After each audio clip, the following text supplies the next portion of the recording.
Then magandang umaga sa inyong lahat mga kaaloy, mga master, mga idol. Welcome back dito sa panibagong vlog natin. Ngayon mga kaaloy, ako lang mag-isa mo nang gumagawa kasi fabrication lang yung ginagawa ko. Si Pato kasi hindi pa pwedeng, hindi marunong gumamit pa ng barina. So baka mabali yung barina pa. Baka matuto rin ng bandang huli mga kaaloy. So yung mga master, yung may gagawin tayo na 3 sheet lang naman to na sliding. Ay, uning pala. Maliliit lang na uning ito. Ayan. Ayan. 3 uning lang. Nasa 14 by 23 lang yung laki. Ngayon, ang gagawin natin, putol na lahat yan. Ipakita ko na lang sa inyo yung pagkantumisa. Yung diskarte ng DIY natin na pattern. Ay stopper na pattern para sa kantumisa. Ito yung ginagawa ko mga kaaloy. All purpose itong ginagawa ko ng improvise na pattern. Pag nagbutas ng plus lock, ito na yung ginagamit ko. Kasi yan to makapal na aluminum. Mas makapal pa sa pang bracket yan mga kaaloy. Ano to, mullion section ito na tinastas ko. So purpose nito, pag nagbutas ako ng lock style, at dito yung SD section na lock style, ito ginagamit ko. At the same time, pag pattern na rin dito sa pag nangantumisa ako ng mga aluminum na kahit anong klaseng aluminum, kadalasan ang ginagamit sa uning section. So ito ngayon, ipakita ko na lang sa inyo mga kaloy. Putol na lahat yan mga kaloy, oh. Yung natin, naputol na natin yan.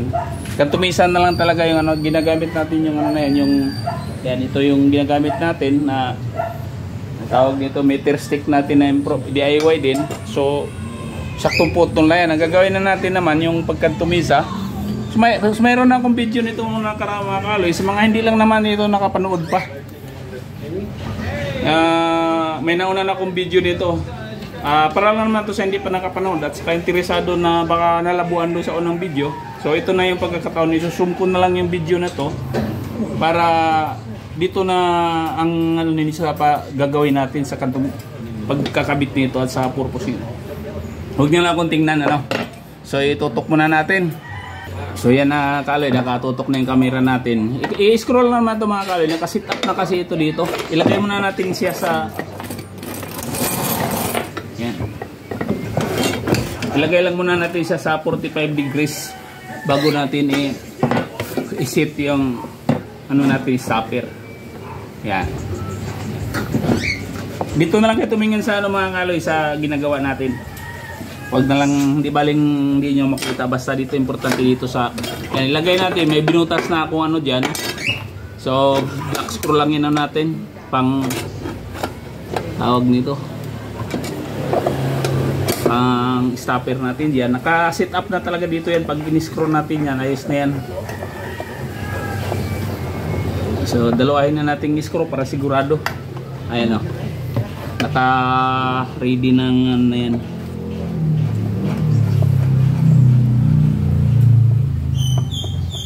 So pakita ko lang kung gaano kabilis pag may ganito kayo mga kaloy na isang bagsakan lang tulad nito. Ito. Yan. Sakto na to pag tinutok natin yan dyan, itaas lang natin konti para kahit pa paano makita niya yan. Pag tinutok natin yan dyan, sakto na yan.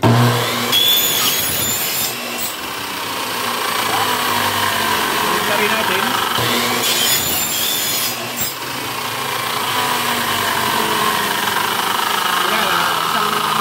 Isang bagsakan lang, di ba? Kita nyo mga kalay, bilis. Isa pa, hindi katulad nung hindi natin lagyan ng stopper dyan na unti-untiin natin pag hanggang sa makuha natin yung pinakadulo, di ba? O kaya yung iba naman pag nagputol diretso, pero hindi talaga mapiperfect natin yun. Iba talaga yung ganitong ginagawa natin na putulin mo natin ng sakto yung natin, yung aluminum natin, saka natin kantumisahin. So ganito, isang bagsakan lang mga kaloy, wala ka nang dapat kiskisin, di ba? Ulitin natin tutok.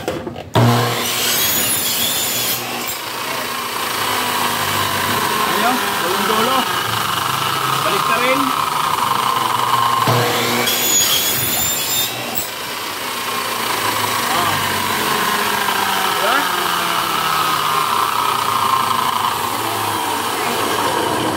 So, ganun kabilis. Mamaya, inurasan ko yun. So, putulin na ay kantumisa na natin ito lahat. Hanggang sa matapos. Pakita ko nga sa inyo kung gano'ng kabilis ito natin kantumisahin. Yung 3 sheet na lang, 3 sheet.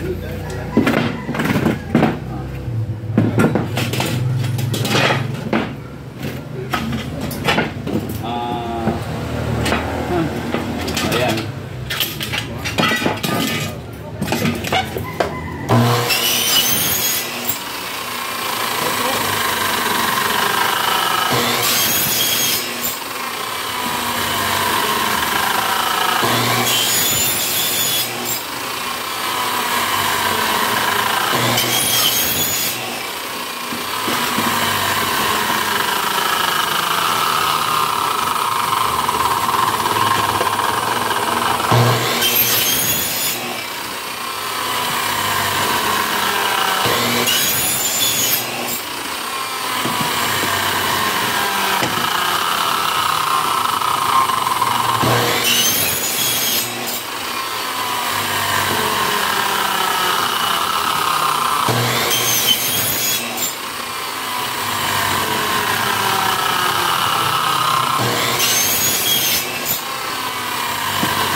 So yan, tapos na yung perimeter frame natin mga kaloy. Dito na naman tayo sa panel frame. Pareho lang naman yan.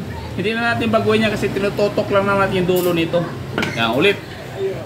Panel frame.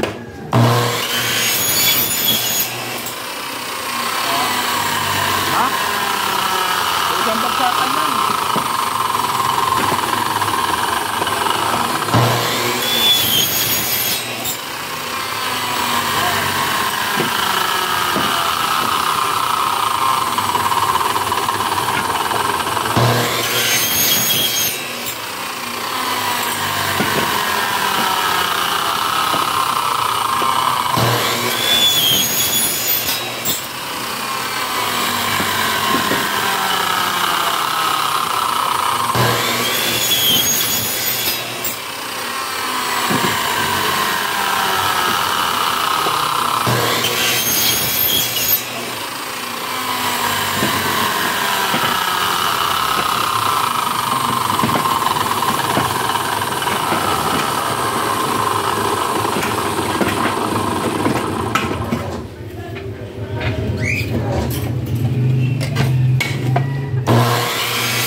Yan, so tapos na natin pag putol kantumisa mga kaloy, di ba? Kabilis, wala pang 10 minutes yung pagputol natin sa mga 8 minutes lang, oh.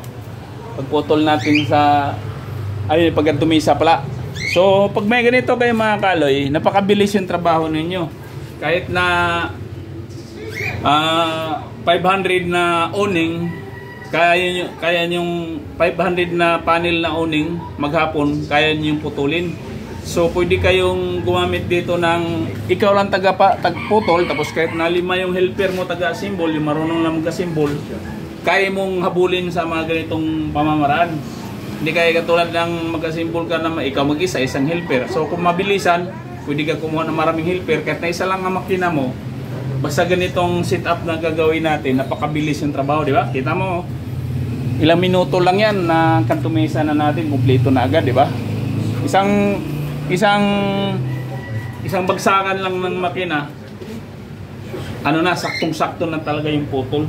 So dapat magkaroon kayo ng mga simple lang naman ito mga kaalay, timbre ko lang, angular lang, o kaya mayroon kayong mga ritasong mga, basta mga kapal kailangan yung gamitin natin. Huwag naman yung tubular gamitin natin, kasi pag gumamit yung tubular dito, pwedeng yung ritasong mga tos masabit dito. So ang kailangan natin ganito, para pagka yung ganito na ano, itatapon niya papunta rito, hindi siya delikado. Ayan, timbre lang naman yan. Kung may angular kang pang-bracket, pwede gamitin. Huwag lang tubular. Huwag lang kahoy, ha? Kasi naiipit yung ano mo. Mas maganda talaga yung angular talaga na pang-bracket. Sigurado akong hindi kayo madidisgrasya dyan. So yun, sana panonoodin nyo sa hanggang dulo ito video mga alay, para may mapulot kayo magandang idea regarding dito sa DIY natin na stopper. Sa mga hindi lang naman pa nakapanood, may video na ako dito nauna. Kung willing nyo panoorin hanggang dito sa dulo, yung ano, para may mapulot kayong magandang idea, panoorin nyo. So yun, salamat mga kaalay. Bago ang lahat, huwag kalimutan mag-subscribe, palike and share na din para updated kayo sa sunod pa natin mga video. So yun, bye bye sa inyong lahat yan, and God bless us all. Thank you.